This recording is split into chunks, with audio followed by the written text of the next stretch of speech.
बिस्मिल्लाहिर्रहमानिर्रहीम। अस्सलाम वालेकुम। वे टू कोरिया चैनल में खुश आमदीद। आज हमने कोरियन अल्फ़ाबेट्स में बेसिक कॉन्सोनेंट्स को देखना है। कॉन्सोनेंट्स जिनकी एक से ज़ायद मतलब कि तीन आवाज़ें होती हैं। अगर तो कॉन्सोनेंट स्टार्ट में आ रहा हो, शुरू में आ रहा हो तो उसकी फर्स्ट वॉइस, अगर दरमियान में आ रहा हो तो उसकी सेकंड, और अगर नीचे आ रहा हो तो उसकी थर्ड वॉइस।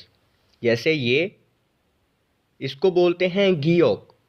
इसकी जो साउंड हैं, जो आवाज़ें निकलती हैं, पहली है ख, दूसरी है ग और तीसरी है क की साउंड।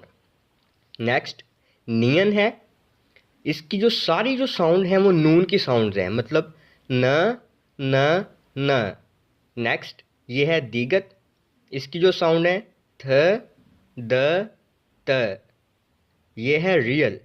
इसकी जो फर्स्ट और सेकंड जो साउंड है वो रे और लाम दोनों की निकलती है, और जो थर्ड साउंड है वो लाम की। नेक्स्ट ये है मीम। मीम मीन्स कि जो स्क्वायर टाइप हो या डब्बा टाइप हो उसको बोलते हैं मीम, और इसकी सारी साउंड मीम की, मतलब म म म। नेक्स्ट ये वाला है बीअप। इसकी जो साउंड है फ ब प। नेक्स्ट ये है शीयत। इसको ऐसे भी लिख सकते हैं और ऐसे भी लिख सकते हैं। तो इसकी जो साउंड है सीन शीन त। अपने फर्दर लेक्चर्स में, आगे वाले लेक्चर्स में हम देखेंगे कि कहाँ पर ये शीन की साउंड देता है और कहाँ पर सीन की साउंड देता है। नेक्स्ट ये है जियत। इसको इस वे में भी लिख सकते हैं, और इसकी जो साउंड है छ ज त, मतलब फर्स्ट सेकंड और थर्ड साउंड जो है छ ज त। नेक्स्ट ये वाला जो लास्ट है बेसिक कॉन्सोनेंट्स में इयंग। इसकी फर्स्ट टू वॉइसेस, मतलब पहली दो आवाज़ें जो होती हैं वो साइलेंट होती हैं, खामोश होती हैं, और एंड वाली जो वॉइस है पाँचम वाली वो है उंग। जैसे मांग में जो साउंड निकलती है। अब अगर आप इनकी पहचान कर लें और इनके नाम याद कर लें तो जो सेकंड वाली वॉइस है और थर्ड वाली वॉइस है वो आपको ऑटोमेटिकली ही याद हो जाएगी।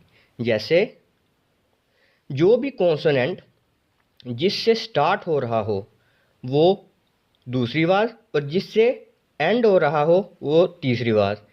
इसमें देखें जैसे गियक है, ये गाफ से स्टार्ट होता है तो दूसरी साउंड, और काफ पे एंड कर रहा है तो काफ इसकी तीसरी साउंड है।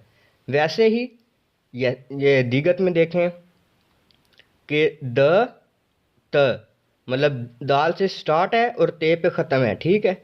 ये ऐसे आवाज़ें, मतलब साउंड्स जो हैं वो ऐसे निकलती हैं इनकी। बाकी कुछ ऐसे भी हैं जिनकी तीनों आवाज़ें सेम है, जैसे नियन है और मियम है, ऐसे करके, ठीक है।